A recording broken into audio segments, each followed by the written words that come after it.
আসসালামু আলাইকুম my dear students, আজকে আমরা এই প্রশ্নটি সমাধান করব। দেখাও যে হাইড্রোজেন পরমাণুর ভূমি স্তরে শক্তির পরিমাণ -13.6 ইলেক্ট্রোভোল্ট। তো দেখো, শক্তির যদি তুমি মান বের করতে চাও তাহলে শক্তির তো ফর্মুলা জানা লাগবে তোমার, তাই না? ফর্মুলাটা হচ্ছে ইএন। হাইড্রোজেন পরমাণু না, শুধুমাত্র যে কোনো ধরনের পরমাণুর জন্য যদি শক্তির একটা জেনারেল ফর্মুলা আমরা লিখতে চাই, সেটা হবে E of n equal to m e to the power 4 divided by 8 epsilon naught square h square n square, আর এখানে z টু z স্কয়ার আছে একটা। এই z হচ্ছে আসলে পারমাণবিক সংখ্যা, ঠিক আছে? আমি সবগুলো একটু পরিচয় বলে দিই।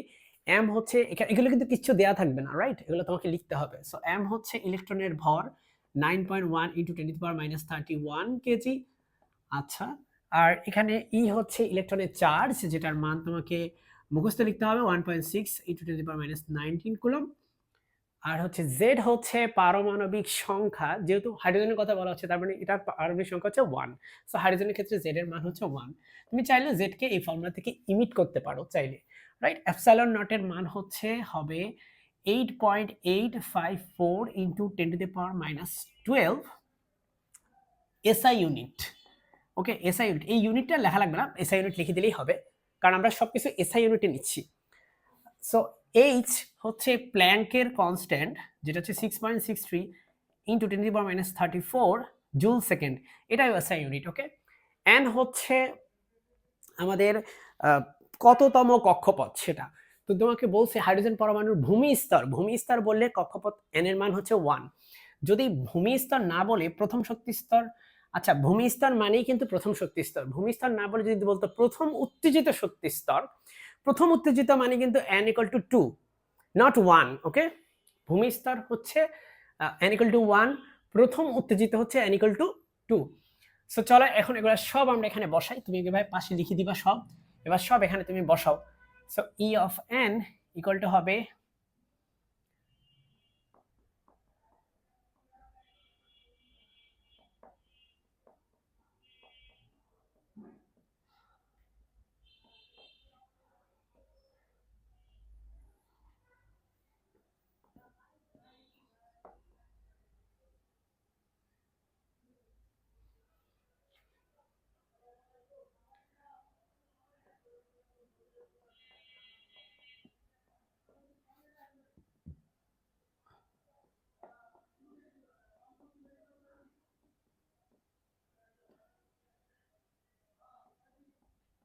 ওকে, সব আমি বসিয়ে ফেললাম। এখন চলো আমরা ক্যালকুলেশনটা করি।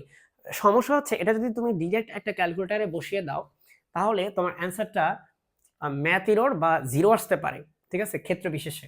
সো এটা হাতে কলমে কিছুটা ক্যালকুলেশন করতে পারতে হবে তোমাকে, আদার দেন দ্যাট তুমি বিপদে পড়বা। সো আমি একটু দেখাই তোমাকে কিভাবে করবা। এই 9.1 এটাকে এভাবে রাখলাম। ওকে, এখান থেকে 1.6 আছে, দেখো 1.6 এটাকে এভাবে আলাদা করে ফেলো।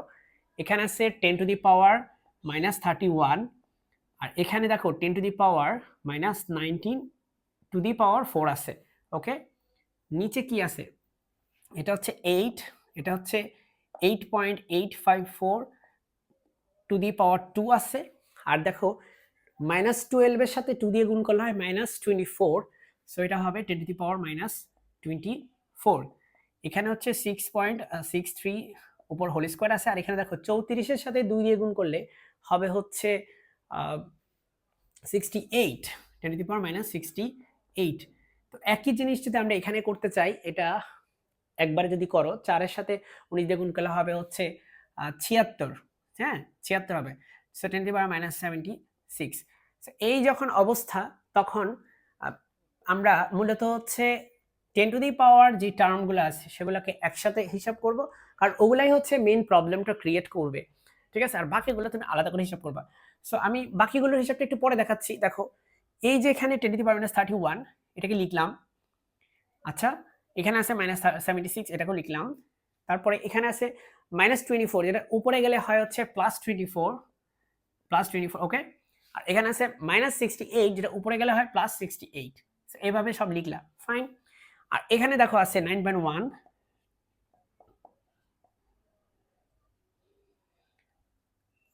ইন্টু নিচে আছে 8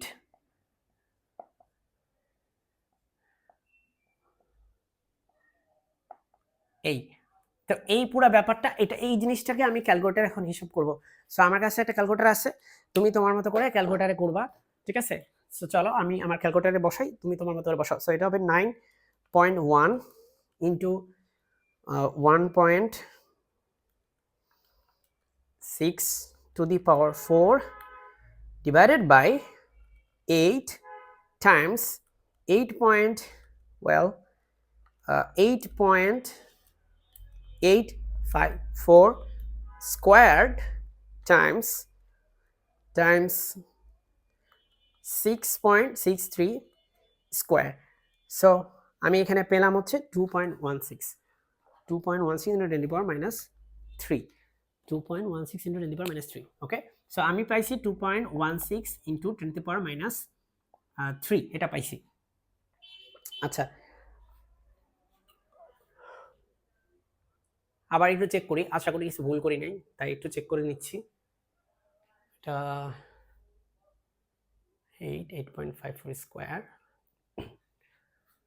আচ্ছা, এখন এখানে এগুলো সব হচ্ছে জাস্ট যোগ বিয়োগ করবা, সেটাও তুমি ক্যালকুলেটর দিয়ে করতে পারো, জাস্ট যোগ বিয়োগের ব্যাপার যেহেতু। সো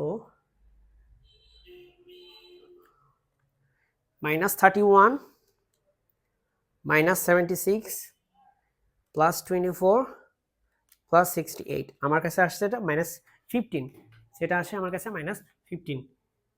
এই হচ্ছে আমার এত জুল, এটা কিন্তু জুলে আসবে। সো এখন একটা জিনিস খেয়াল করো, এটা হচ্ছে 2.16 ইন্টু 10 টু দি পাওয়ার -18, এভাবে করবা। হ্যাঁ, এই 15 থেকে 3 বাদ গেলে -15 -3 -18 জুল। এটা হচ্ছে তুমি এখানে এইভাবে অ্যান্সারটা রাখতে পারতা, কিন্তু তোমাকে তো আসলে ওই ইলেকট্রোভোল্টে নিতে বলছে, সো তুমি ইলেকট্রোভোল্টেই নিবা। আচ্ছা, এনার্জিটা এখানে নেগেটিভ, এটা একটা রিয়েলাইজ করতে হবে যে ফর্মুলাতে, মূল ফর্মুলাতে একটা নেগেটিভ চিহ্ন ছিল, তো ওখানে নেগেটিভ দিলেও না দিলেও আসলে তোমার দেওয়া উচিত।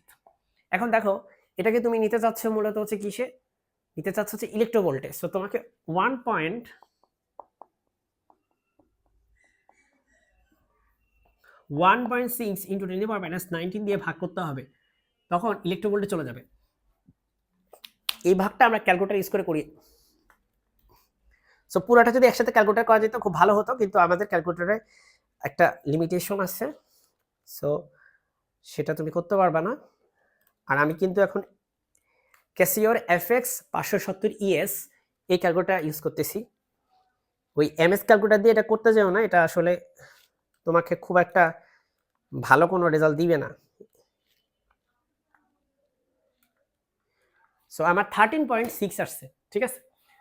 13.6 পুরোপুরি আসে নাই, 13.6 এর খুব কাছাকাছি মান আসে, 13.5999 এরকম একটা মান আসবে। সো তুমিও এরকম একটা মানই পাবা, তো তুমি লিখে দিবা আর কি 13.6 ইলেকট্রোভোল্ট, এটা লিখে দিলেই হবে। সো এই হচ্ছে আসলে আমাদের এই ম্যাথটা করার ওয়ে। হোপফুলি বুঝতে পারছো ডিয়ার স্টুডেন্টস। আসসালামু আলাইকুম।